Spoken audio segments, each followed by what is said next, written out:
So, as said, I'm Ab. I work for Agilicist. We're a agile consultancy. Not another boring agile consultancy. We're really good.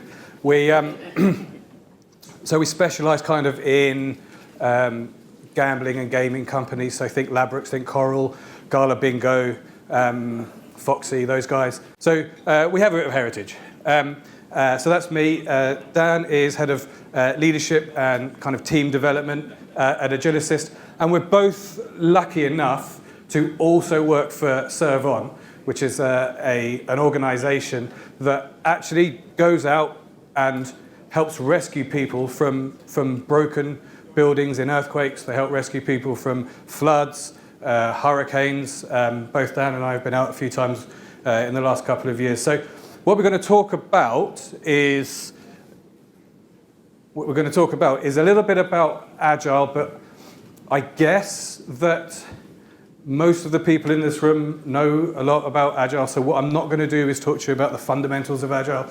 I'm not going to talk to you about how it all works, because no one wants a goon up here telling you what you already know.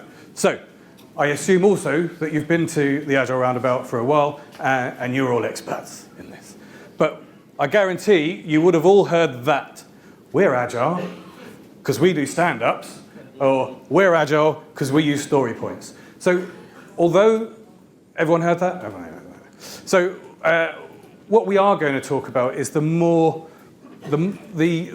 side of Agile that people kind of either forget or don't do, or think that they don't need to do because they do stand-ups and because they use story points, which is the flexibility side of Agile, right? So it's all about. Well, the clue's in the name, right? It's all about having agility. So it's all well and good, 1, 3, 5, though I don't like Fibonacci. It's all well and good doing that, but the idea is that we want to be flexible. We want to be able to change. We want to be able to use our skills, use our ability, use the training that we've had, and change and adapt and still reach that vision. We still want to reach that vision, but we want to do it by adapting where we think we should be. So this is another thing that you would have all, at some point, heard from either companies you work in or companies you work for or consultancy work, that for us to have agility, our process are far too complex. We have to follow the plan that we were set. Or we've all heard that we've got really high expectations. We've made massive promises. So we've got to keep those expectations. We can't change now, can we? Or we've got really tight deadlines. Everyone's got really tight deadlines, but our deadlines are much more tight. Our deadlines are right up there. We haven't got time to be we don't have time for agility. So that's where I wanted to start talking to you a little bit about Serve On. So Serve On has or works in very, very complex environments. So if you think about a place that's just had an earthquake and think that infrastructure has gone down, think that the telephone masts have gone down, no one even knows what the day is, never mind what the time is or where they're supposed to be. Schools have gone, right? The whole place has broken to bits. So, yeah, they're complex. They're more complex than any environment that I've worked in the commercial world anyway. And in terms of tight deadlines, they're quite tight, right? They're quite tight. And this is, I'm not joking here, if you don't get those people out of the building in the next 48 hours, then there's no point in even being there, so those people don't exist anymore. So when we're talking about tight deadlines, and still being agile and still having flexibility, when we're talking about tight deadlines, we're not talking sprints or weeks or months or phases of a project. We're talking about 48 hours and still trying to be flexible and have agility in that. And in terms of expectations and promises that we've made, they're quite high as well, right? So we're trying to promise people that we're going to keep their wife alive, or we're promising people that we've contacted them, we've made contact, we're going to get them out of that building, right? And we don't have a lot of time. So yes, we have complex environments, and yes, we have extremely tight deadlines, and yeah, our expectations are quite high as well. So it's sometimes listening to that when you're in a commercial environment. I always come back to think about this, and it's still possible. And in disaster zones, we're still kind of a little bit agile. We still do stand-ups and burn-ups. So this is an example. This is when Dan and I were out in, if you remember Hurricane Irma, was last year, it was the year before last now. Year before last, Hurricane Irma, and this was a regular stand-up that we had. We had it every day, where we had the head of all of the different local areas. So we had a head of community, ports, immigration, power, police, the church group, head of education. Even a good friend of Dan's, Richard Branson, turned up to two of the stand-ups, and Dan there was the acting scrum master. So we have the stand-ups. We had actual burn-up charts. So up across there is time. So that was each day instead of each sprint. And up here, instead of it being stories or story points, we had a number of jobs. So for us, a job could have been putting a roof back on a school, or putting the phone mast back up, or giving 1,000 people clean water to drink. Those are the types of things. So we still had a burn-up, we still had our line of scope, we still had our velocity. So we do burn-ups, we do stand-ups. That didn't make us agile. That's the same as saying, we do stand-ups and we do story points. That didn't make us agile. It's pretty cool to have this chart of happiness. I thought of that name, it's good. It's still quite cool to have a chart of happiness and quite cool to have the stand. Very useful things, but it still wasn't true agility. NAF slide, I know, but I couldn't think of a better one to show agility. So yeah, we know that we have a path and we know what we want to achieve.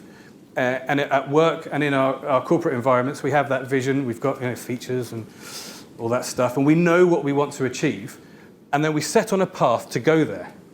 But what we forget is that we still need to have that agility. We set up, we've got 1,000 story points, let's do all of those 1,000 story points and we'll end up getting there. That's not agile, right? That's just doing things in small chunks. Agile is about being flexible. At some point, you're going to get to a point in time where we've gone in the wrong direction. And we need to assess, we need to address that, and then move on, and we'll finally get to the right goal. So, these are words that we often see when talking about what true agility is. So you'll see there's nothing about story points and stand-ups on there. So if you can't see it at the back, so team bar, or if you've not heard of it, that's team togetherness, high-performing teams. Continuous replanning, true agility ignores sunk costs, holding on to the vision, managing expectations, dealing with uncertainty or a whole amount of over information, and that also makes uncertainty. What is the ideal team size? You heard of the whole one pizza, one team thing. The ability to pivot without guilt is very important. We will say those words. Do we actually do it? And we don't do it because we've got tight deadlines. We're in hard environments. And transparency. So they're the kind of things that we think about for the more advanced type of agile, or what you want to do to be agility. But you always hear that thing, we can't do it because of this. So what we'll do now, Dan will take over now and start talking about how we do these things in the disaster zone with actual tight deadlines and actual difficult environments. Although Dan might not say these words, he's going to say words that are more linked to the rescue world. But think about those things, and we'll put this slide back up at the end and see if you spot any of them, and maybe we could use that basis for questions afterwards. So I'll just hand over to Dan. I'll turn on, you turn off. Oh yeah. Hi. Okay, everyone. As well as helping out with Agilicist, my life has been spent in dirt, blood, water, grit. Very little turning on and off of computers, to be fair. I have to work with people to do that. And now luckily, I get some really cool tracking kit, satcoms, work around the world. I can't tell you how it works. I mean, it is a mystery to me. So it's really great and actually a bit intimidating standing in front of people who can actually, I mean, honestly, just do an Excel spreadsheet is pretty tough. However, my world is entirely agile. Probably before agile became a thing for you all in your chosen line of work. I worked in the military, worked with elite elements of that. I worked as a school teacher, and I spent a lot of time in the fire and rescue service in the last 17 years doing international rescue work. Every single thing you do is changeable and constantly changeable. You're constantly spinning plates. You're fighting something, or you're re-evaluating or adjusting. And it's funny that you learn something that you think at the time is just the way it is. It's just what you're playing, it's the way you do things. However, it turns out as I moved into various other lines of work, it fits your world also. And it's really interesting. So what do? So we send high-performing teams, really high-performing teams, into disasters. And how fast do we do it? So there's an image there of the Megala Towers in 2005, which is Islamabad, if anyone remembers it. Some people are old enough, some people aren't. Massive earthquake, 78 people killed. And apart from that, it turns out there were 7 people trapped. We rescued them over a week. We rescued the first person in 23 hours after that earthquake happened. In Islamabad, bang, 23 hours later, the first person is pulled out by my team. You've got to know about it, assemble a team, get permission, get on an aeroplane, pay for things, pull the kit together, get on the ground, know where to go, decide where you're going. If you've worked in Pakistan, it's pretty tricky. And you've got to get on the ground in a crowd of thousands of desperately upset people and put technical expertise to make something happen. There is definitely no standard operating procedure. There's definitely no linear, easy to follow thing. Every single moment, change, new information, learn, change. And it's pretty spectacular. It was 24 hours before any other entity entered the country from any other country. So to move like that was pretty tough. Especially for me, because I woke up with the phone ringing, a hangover, and I'd only been to bed for 2 hours at a retirement do and had to get a taxi to the airport because there's nowhere I could drive. So the whole lot was even harder. However, everything we do is based on something deeper than the plan, the procedure, something deeper than that you can rely on, lean upon, and that makes it solid, even although you've got to come round, back round, which I've learned is part of your world over a while. So we have unknowns, we have people killed, we have massive casualty rates, we have risks, we have to assemble a team, we have to go anywhere in the world, we have to gain permission. Time is running out for survivors. So you know you've all got pressure to make something happen. And what I love is hearing and working alongside people in your career. And it's really cool how it becomes normal to go, oh yeah, let's redo that then. Let's go back and round. Because that, I promise you, with a mainly alpha male dominated world that I work in, to change what you're doing, to say, turn around, go back and get some other stuff. Nah, it's not working, go the other way. It's pretty tough. It's really tough, in fact. And to have that mindset for you lot is really special.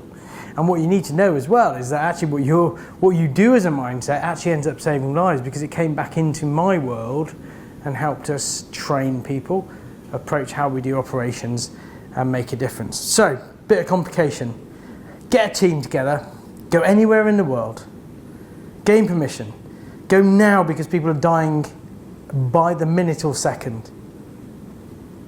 Political security and cultural issues need considering.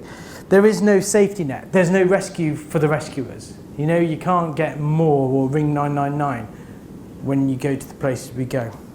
There's no infrastructure. There's no power, no food, no water, no communications. Actually, quite a lot of people might not like you because it's hard to let people come into your country who are different and need help. So can you recognise there's a bit of changeable stuff going on for us? And it is literally immediate. That's where we worked. Oh, sorry, we'll go back a little. That's where we worked, just to give some perspective. But I want to talk about this.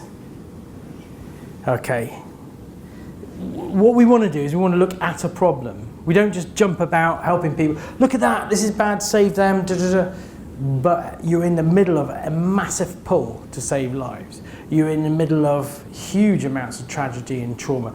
In 2010, we were the first team on the ground to come from outside into Haiti and squeeze ourselves into a destroyed airport. 1/3 people died in 1 minute in that city.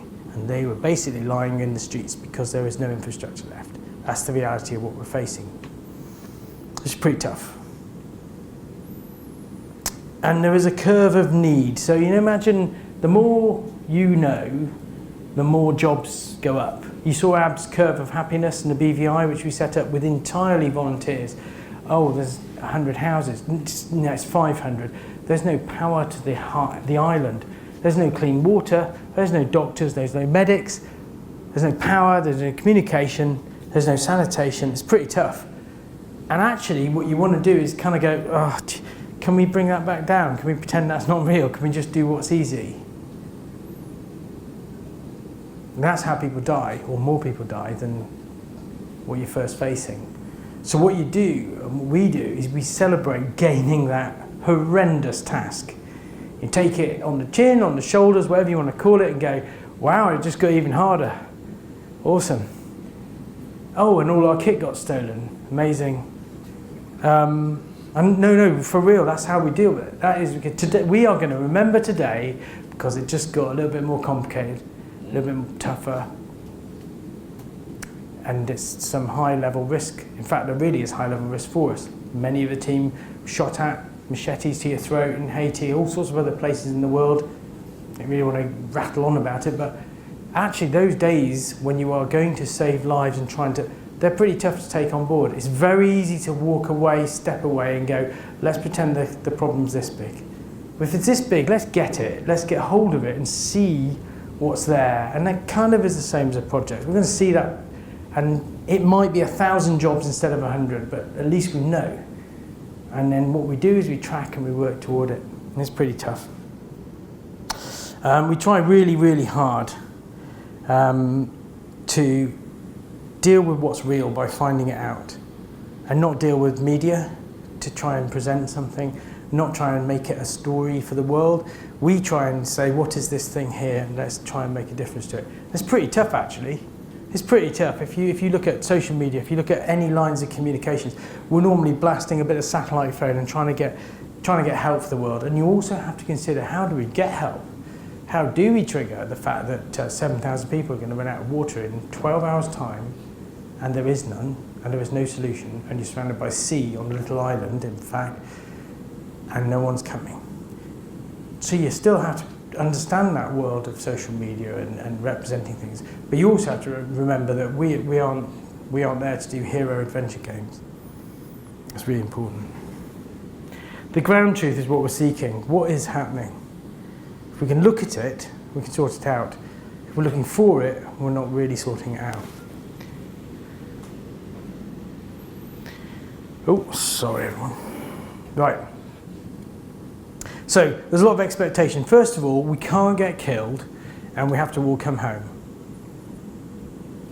That sounds easy to say, but it's kind of important. If you're going to crawl through tiny holes in collapsed buildings with aftershocks, we have to come home. Loads of people, employers, family, friends, and in fact each other, want to come home alive. All right? So we have to do that, and it's really difficult. But to be fair, to guarantee that result, don't go. So that's also a grey area. So we suddenly go into this grey area where we go, okay, there is a chance. And we address this when we join. We address this constantly. We come back and review it. People sometimes say, I'm just not right there right now, I'm struggling. Don't come. It's okay, let's put you in a safe place. And come back next time, or we do that. But let's be right, very dangerous, and we keep reviewing that fundamental piece. Okay? As a piece of information, here's a little girl. Well, she's not a little girl, she's 29 at the time. She came out with her 2-year-old, and she's buried for 3.5 days. And I just want to go through a bit of Agile, but without the right language. We picked up some noises under a 12-story building after 48 hours of this thing falling. We lost the noises, we came up about 24 hours later, picked them up again, then we tracked them because we used seismic and acoustic listening kit and dogs and all sorts of things. And we said, nah, there's something here. So we tunneled for 16 hours and we started to pick up noise. We got someone here. We're going to save somebody. This person's been buried for like 3 days at the time. And then we discovered we were the wrong side of the earthquake-proof wall. Wasn't that earthquake-proof, unfortunately, but it's about this wide. It's got 38mm rebar, super reinforced concrete, and 16 hours that way when we should have been this way.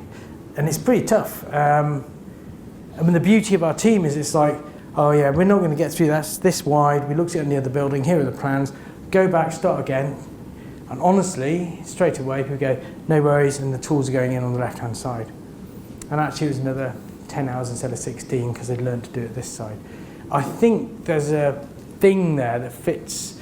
Hey, you find out by going in a direction, you learn stuff, and you suddenly have to adapt. Is that correct? Like, you don't know always where it's going. You don't know exactly where it's going to be. Now, as a human, going in that direction and getting 2 or 3 feet from somebody feels like going back and doing this side is like wrong, and it's really hard to do. But the coolest thing on my team is going, yeah, no problem, back we go, round and we go there, and taking it.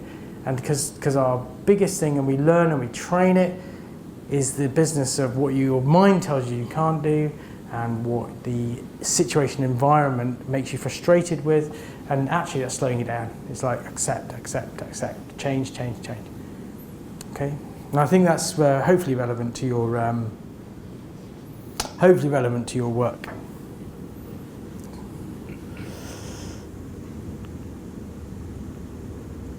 People, we're people trying to help people. Really simple. Save savable lives, mitigate the effects, and try and help people recover to a new normality. We have to say new because it's never going to be the same again for these people. Is that right? So these are people. This is a view that was taken literally from where a rescue was taking place, thousands of people. Every single person has an opinion, a feeling, and a thing. We need silence, believe it or not, on this and on this. We need silence, put a seismic kit down to find someone. And that's how we find 5 different people on rescues on this particular building. But you've got, I don't know how many thousand people crawling on it and shouting and screaming. You cannot use just brute force, ignorance, and anything else. You have to suddenly employ human factors, and you have to employ persuasion, influence, understanding, massive amounts of patience, and actually sometimes feeling like I'm not making any progress, but if I fight, I know the walls are coming up, and I need to gently work this so that in 4 hours I might get silence, even though I need it now, even though I think people are trapped and going to die. If I fight it, I'll get it wrong. And I think it's a really important thing. People helping people with people in between. Sorry, hello? On? You're on. I'm on. So I just wanted to bring that part back into our world. So we learnt about the digging for 16 hours, which is very tiring. So when you're 16 hours in, you're not thinking quite straight either, so you still have to make those decisions.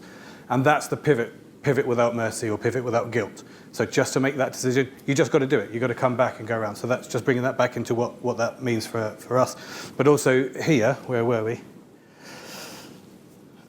People, loads of people. So we're thinking again now about team size. So the team size that we had to organise the thousands of people to be quiet there was a team of 7 people.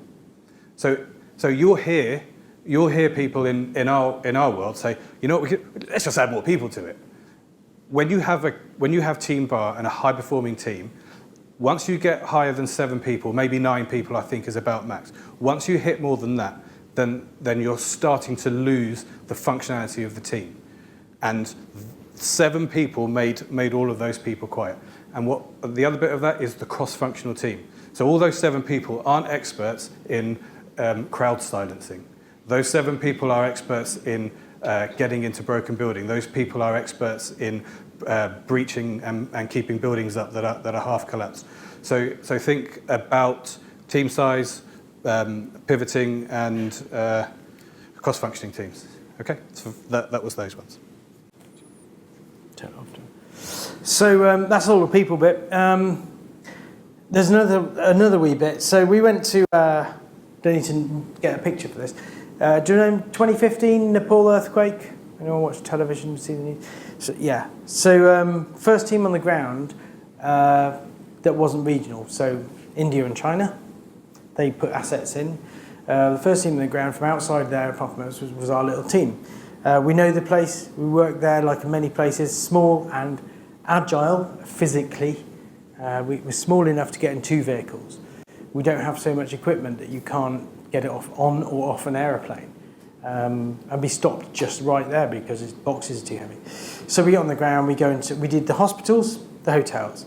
We found a shelter for the night with the Gurkhas, and we went to a UN meeting. It was kind of disparate, but we had some information.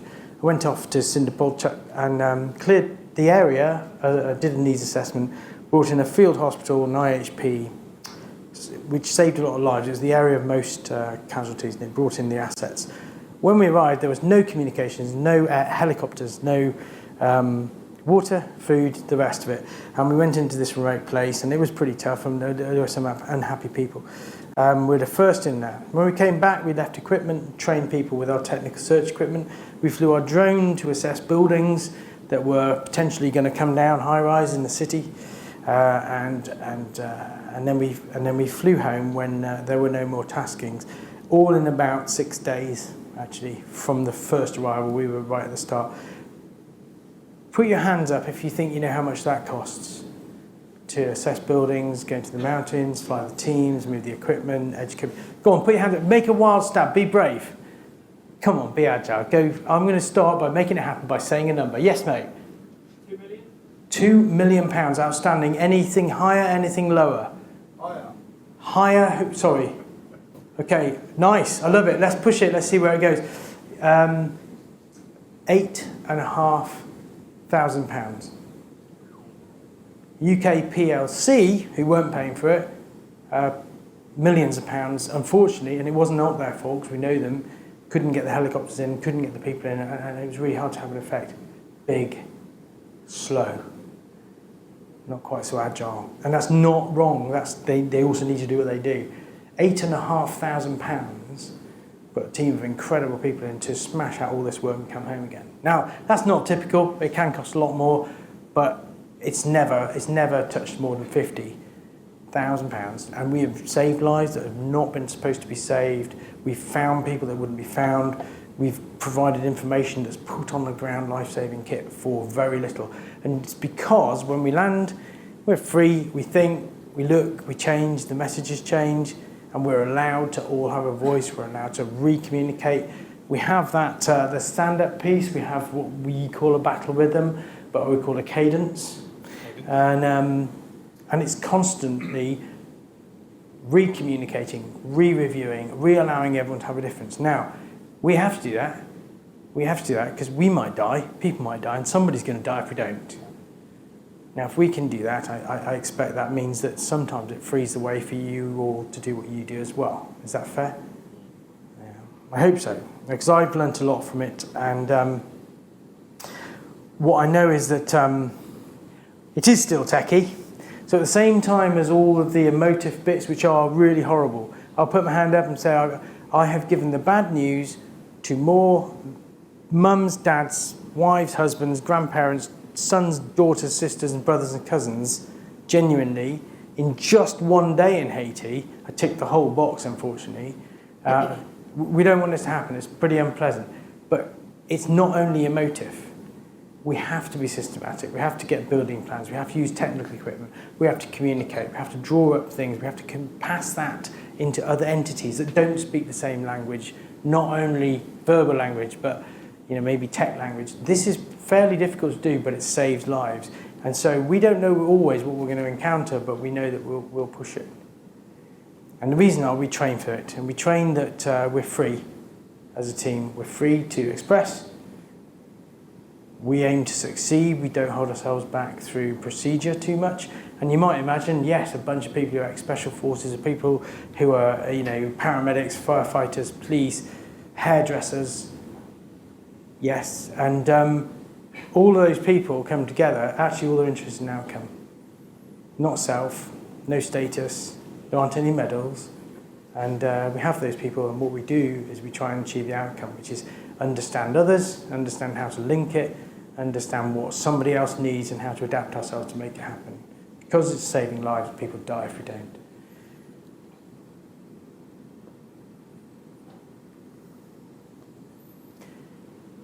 Last little picture there, but we're about to go back to those little bits Ab did, and I know we're running low on time and I don't want to take up too much, but I'd say that our purpose gives us our foundation. So people resist uncertainty and don't want to go back to the start or review, and perhaps that's where you live your lives, I don't know. Certainly process-wise with Agile, I encountered it with the International News Agency and other things where I was really excited to learn that people can not do, did somebody say it's waterfall? Yeah, they don't do that. And it was like, whoa, I've seen that in the emergency services every day on projects. But the moment the bells go down, the moment we go out and do our job, that never happens. It's how we save lives. Constantly adapting, right, I'll see you in 10 minutes. No, come back now, it's all changed. This is here, that is there, this is now this, that is now that. And everyone understands, because not to understand would be someone dies, you get killed. I mean, these are pretty big things. And we can play with it and adapt and learn, even under those circumstances. So I guess you can do the same. And maybe you know that, but my take is the human piece is really important. So being able to be the human that goes, I was going that way. Oh well, we're now going this way. And it's pretty tough. Does anyone struggle with that ever? You cannot be a human being and not sometimes struggle a wee bit, surely. I mean, I always do. There was a comment about pivot without guilt. I cannot. It's really hard to go, sorry guys, I know it's been 8 hours and you've chainsawed a route to the mountaintop to put a comms, but it's not happening, and it's that mountain, and we've only just found out. So that's what's happening now. And I stop apologising. I've learned to stop apologising. All change, you're listening, take a knee, no, it's going to hurt, it's what we're doing next. I'm really lucky my team can take that, but we take that because we train, and we build trust, and we understand the adaptability. So, biggest thing, I know we're running low on time, is that as well as building the ability in people to be in harm's way under intense pressure with very tiny time scales, that adaptability and agility is built into our people, and it's really successful and saves lives. And we are recognised as not normal. We're recognised as that shape-shifting piece that gets things done, okay? But one thing we also do, and I just want to leave it with you, is we broker hope. So if you are a country that's just lost 100,000 people, when you don't even know that and you're hearing reports, and a tiny team of weird people in white helmets and funny coveralls comes and starts pulling people out of a building, what they do is they can send a ripple and an impact on other people to adapt, to learn, and to do things. And that's one of our biggest impacts. Not the one or the two, although it's amazing to save a life. It's more the humanitarian aspect. And agility takes huge amount of importance to us, but we're only just learning that it's a thing. We've always done it, but we're learning it's a thing. And you guys do it already in a different context. Don't forget that it can save lives. And I'll hand over to Ab for the last little bit now. Thanks. Thanks, Dan. There isn't really much I could really add to that. But so these are back again. I feel like we covered them all. The main ones for me is that pivot without guilt, and true agility ignores sunk costs, right? So don't take those things into consideration. You guys want to be flexible. You guys want to adapt. Don't take into consideration the path you've already taken. That doesn't matter anymore. Yeah. So that's key for us. And obviously, team togetherness. The people from Serve On, when we go out, we have had to be a team for 2 years together. We have to work together training once a month for 3 days every month. We have to train together for 2 years, no matter what skill set you are. You could be the best rescue man worker in the world, or you could be the best developer in the world. But unless you have that team togetherness, you are not going to succeed, and you are not going to be flexible. So if you want to learn any more about Agilicist, you probably don't, but if you want to know about Agilicist or about Serve On, speak to the Agile Roundabout, and they can get hold of all of that stuff.